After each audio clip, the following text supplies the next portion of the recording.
আজকে এটা আমি কি দেখলাম? বিষাক্ত সাপের কামড় থেকে বেঁচে গেলাম। আজকে এই কাজটা করতে টানা 3 ঘন্টা সময় লেগেছে।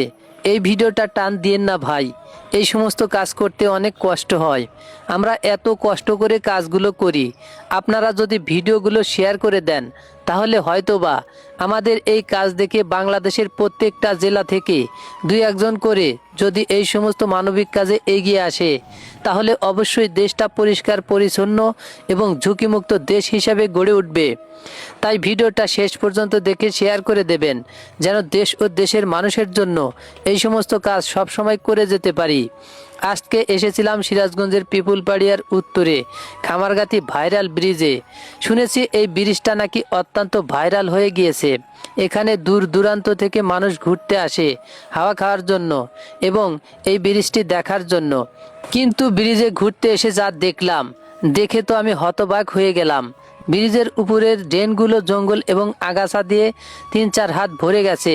এই জায়গাটি আমার চোখে পড়া মাত্রই আমার মনে হলো এই জায়গাটি পরিষ্কার করা অত্যন্ত জরুরি। তাই আমি সাথে সাথে পরিষ্কার করার উদ্যোগ নিলাম। তবে এই কাজটা যতটা সহজ ভেবেছিলাম ততটাও সহজ নয়। প্রায় 100 থেকে 120 ফুটের মতো জায়গা পরিষ্কার করতে হয়েছে। ভেবেছিলাম শুধু জঙ্গলগুলো পরিষ্কার করে দিলেই হয়তোবা হয়ে যাবে। জঙ্গলগুলো সরানোর পরে দেখি ড্রেনের ভিতরে মাটি দিয়ে ভরে গেছে।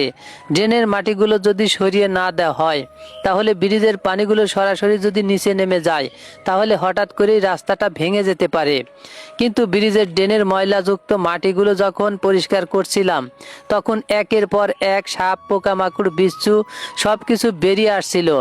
এই কাজগুলো করার সময় অবশ্যই ঘামবুট এবং হ্যান্ড গ্লাভস ব্যবহার করা অত্যন্ত জরুরি।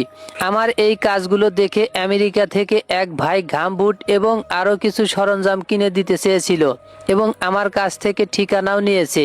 ওই ভাই অল্প দিনের মধ্যেই নাকি এগুলো জিনিস কিনে পাঠিয়ে দেবে। তাই আমি সেই অপেক্ষায় আছি।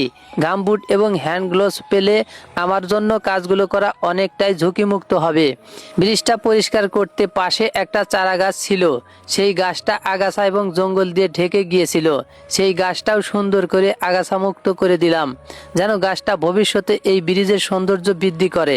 সরকার আমাদের জন্য কোটি কোটি টাকা দিয়ে এই সমস্ত ব্রিজ রাস্তা করে দেয়, আর সেইগুলো যদি আমরা যে যার জায়গা থেকে রক্ষণাবেক্ষণ করার চেষ্টা করি তাহলে এই দেশ অবশ্যই উন্নত হবে। তাই অনুরোধ করব, সবাই সবার জায়গা থেকে চেষ্টা করবেন এই দেশটাকে পরিষ্কার পরিচ্ছন্ন এবং ঝুঁকিমুক্ত দেশ হিসাবে গড়ে তোলার জন্য। আসুন ভালোবাসি দেশকে, দেশের মানুষকে, দেশ ও দেশের মানুষকে ভালোবেসে কাজগুলো করে যাই। ধন্যবাদ সবাইকে, ভালো থাকবেন। আপনারা যে এই যে পরিষ্কার করতেছেন এটা দেখে খুব ভালো লাগলো ভাই। এরকম মানবিক কাজ কজন করে? এরকম মানবিক কাজ খুব কম লোকই করে। তো চেষ্টা করেন আরো ভালো। আল্লাহ দোয়া রইল, শুভকামনা রইল। ভাই শুনে অনেক খুশি হলাম যে আমার ভিডিও দেখেন এবং হ্যাঁ, দোয়া করি, করতেছেন। দোয়া করলি আগামীতে আরো ভালো কিছু হবে ইনশাআল্লাহ।